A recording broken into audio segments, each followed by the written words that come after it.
Story had two halves really yesterday, qualifying and probably our weekend up to today. James is coming back. He's not back, he's coming back, so we're quite happy with the progress he made from Friday to Saturday, and I expect him to take another couple of steps forward today in the races. I'm pretty sure he'll be able to score points, I would have thought, in both outings, so that's good news. That sees him return. From Chris's point of view, we've just been struggling in terms of getting a good balance on the bike, the way it shifts its weight under braking and then back to the rear under acceleration and grip level, so struggled a bit with that this weekend. Surprising, because our bike felt more comfortable when we tested here at the start of the year.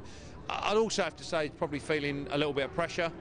This is a circuit that's been fantastically good to him and cruel to him, and he knows it's all about getting enough points to make sure he secures a showdown spot, so there's a little bit of that going on, but I expect to pull through. I think for Stuart needs to finish on the podium to take the job to the race 2 if Chris has a mediocre race, and I think that's a big ask, although to be fair to him, Stuart, he's clearly battling away and he's found something, so we can't count that out. He's a fast, experienced guy, so he'll certainly be looking for the best result. I think that Chris will ride to a place where he scores enough points in race 1 to get the job done, and if not, we'll just have to regroup and go about it in race 2. I'm confident, but a little bit nervy. Making the showdown for GBmoto Racing is a real big gig. Yeah, I mean, we're going to have to look at how we race when we progress into the showdown. I would imagine that we'll head to Assen with a bit of an open book, and we'll kind of get the guys on the pace, hopefully get them back to where we've been used to running, close to the front. And then we'll take that meeting as it comes and see how we perform, and then from there we'll certainly be sitting down, and we won't be shy of actually making a plan or using some team strategy if we think it's going to get us and our sponsors the best results.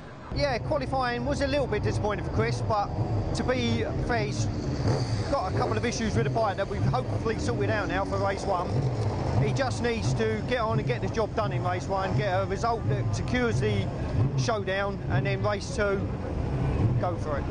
I've not been able to get on a roll this weekend like I normally have. I don't know whether that's the nerves creeping in, whether I've just not found the setting with the bike to give me confidence. Not quite sure what it is, but there's a lot at stake today. I think we can do the job. Like you say, if I just do what I've been doing all season, we'll be fine.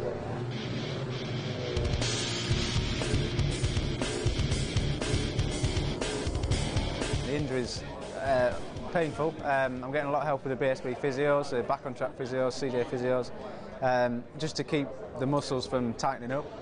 And that does help me relax a lot more on the bike. I mean, I'm a lot more relaxed than I was at Cadwell Park, but I certainly haven't got anywhere near the bike fitness that I had before the crash at Brands. So yeah, it's going to be a tough one to get back to 100%. There's places where I know where I need to get to on the circuit. Craney Curves, for instance, and round Hollywood, the right-hander before it, and the direction change through Craney, I'm way too slow, and I'm down on speed because of it.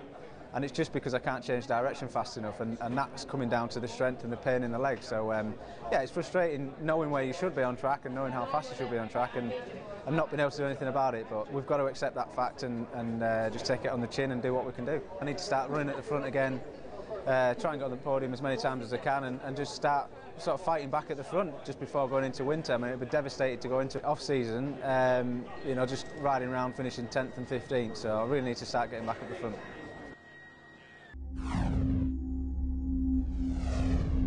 Hopkins surely wants to benefit from being on pole position, gets his head down. Shaky Byrne gets a brilliant start on the right-hand side, and Hopkins gets sucked back into the pack. Easton it was who jumped into third place on the second of the Rapid Solicitors bite. He just lost out to Walker there. I think Walker managed to punch his way through on the inside of the Taiko Suzuki, and yeah, there he is. Now Walker's moved through into 8th place.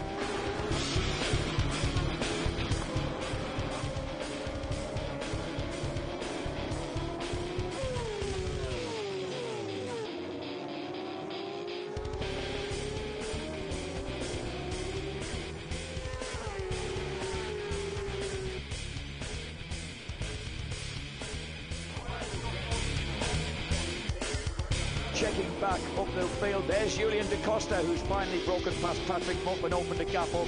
Mupp still has Walker, Westwood, Mainwaring, Smart, Kirkham and Ellison of the men who are scoring points.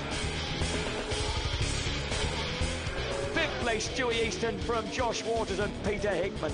Chris Walker, 11th place. That's a few precious points for Chris Walker. 165 has still, in fact, he has actually qualified, has he not? I think Stuart Easton, that was his final chance to nick a top 6 place, and I think the top 6 is now settled. Dan Linfoot and Chris Walker will take their Kawasaki's in.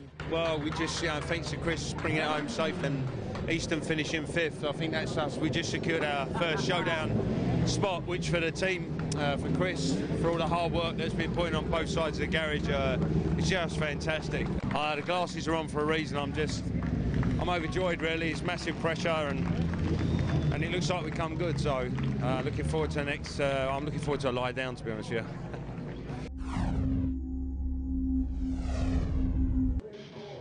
20 laps ahead of the Warriors of the British Superbike Series 2014. The start so crucial. Hopkins missed it first time out. Oh, and Waters does as well. He's sluggish off the line, whereas Kianari streaked away in the build-based BMW. Another bright start for Stuart Easton as well, as Shaky Byrne backs up. Gone wide, Shaky as well. Goes wide and allows Easton through. Yep. Chris Walker tries to get around the outside of Waters, Taiko or Suzuki. Oh, there's a move by James Ellison making his comeback, and he's just nicked inside the FFX Yamaha of Philip Backlund. Walker 8th, Hickman in 9th, 10th for Kirkham.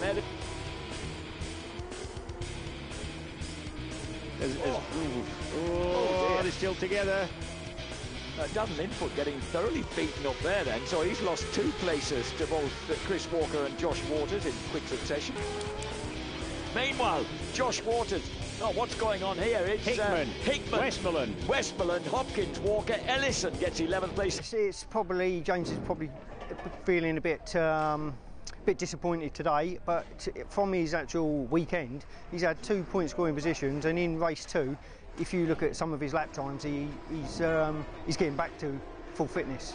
He got some real good lap times, not far off the front runners. Very emotional race 1 it was. After the race, when Chris had done enough, secured the position we needed him to be in, made the showdown, and the whole team was really, really happy, quite emotional. There was a few tears shed, and it's been a long journey, and now the fun starts. The team believed I could do it. Pretty much most of the time I believed I could do it. Kawasaki believed I could do it, and there's probably a few people who never thought I'd be up this far near the front again. So I'm chuffed to bits. It's very important for us, and I'm looking forward to the last few rounds. Can't wait. For all our sponsors, the people that back us, support us, supply us, just want to say a huge thank you. We've got a brilliant team here, and everybody's done a job that's good enough to see us fight for the championship. Big shout out to James Ellison. Everyone knows that he deserves to be in the same competition, and we'll make sure we get him back on track and up the front real fast.